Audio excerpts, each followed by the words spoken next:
Today we are going to discuss about limit exists and limit does not exist.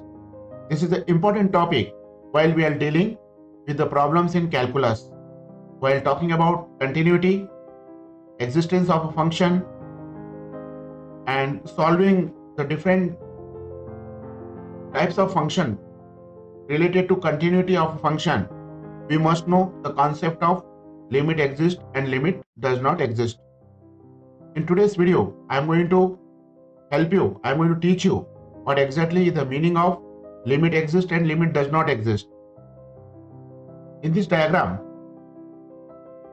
the value of x coordinate is x equals to a and value of y coordinate is y equals to L. So the graph, the point P, the graph is cutting the point P and the coordinates of point P are a comma L. This graph is nothing but a function of f of x. So the graph related to function of f of x. How to write this oral information in terms of mathematics? It can be written as limit x tending to a. The value of x is moving to a. Then value of y. The value of y for the function f of x. F of x is a function. So as a limit, we call it a LIM, stand for limit. As a limit x tending to a, the graph is nothing but a function f of x. And the value of this y coordinate is L. So here is the L will come. How to read this?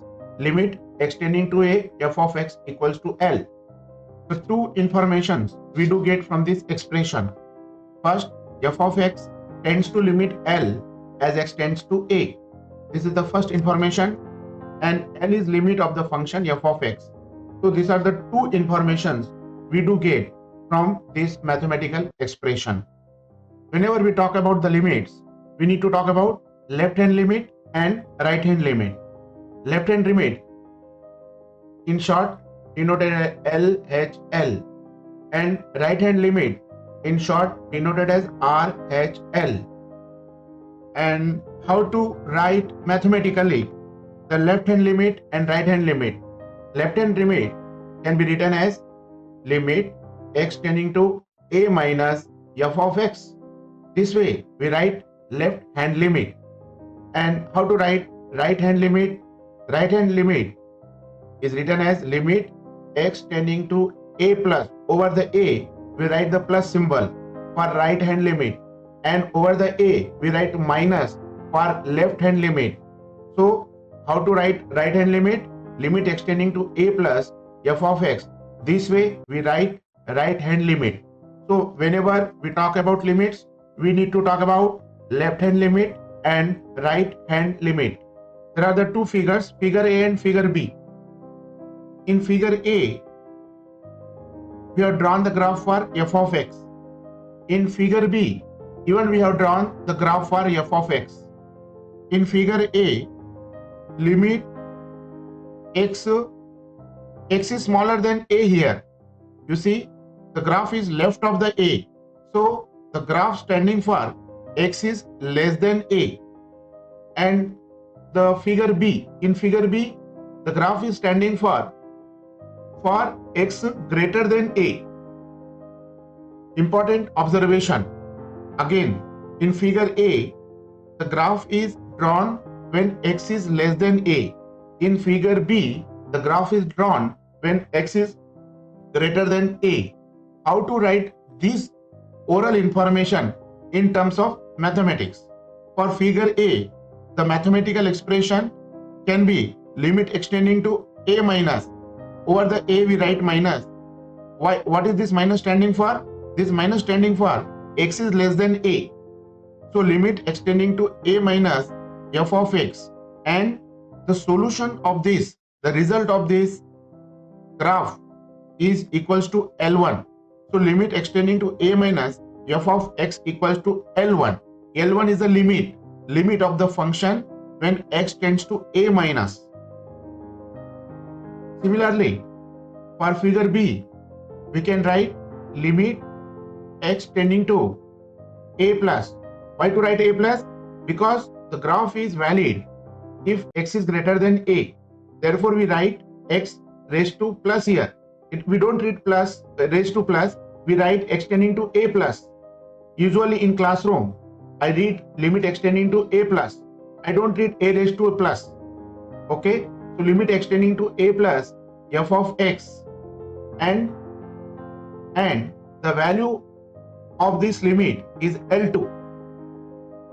So L1 is left hand limit of the function and L2 is a right hand limit of the function.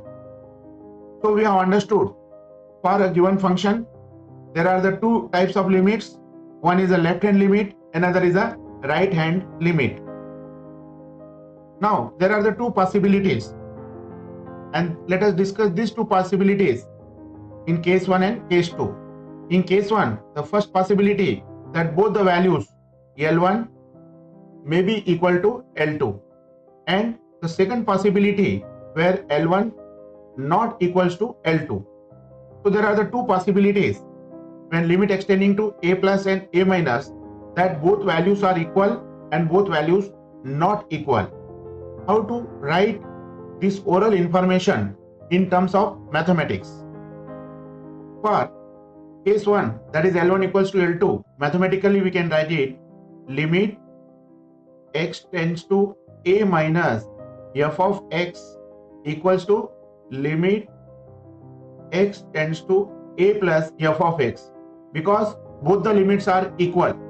Left hand limit and right hand limit, both values are equal. So that can be written as limit extending to a minus f of x equals to limit extending to a plus f of x. And second case where L1 not equal to L2, that can be written as limit x tends to a minus f of x not equals to limit x tends to a plus f of x. So this way this oral information can be written in terms of mathematical expression, mathematical relation. On the basis of this information, now we can discuss the meaning of limit exists and limit does not exist. So how to define limit exists and limit does not exist? Here we already seen there are the two types of limits, left hand limit and right hand limit.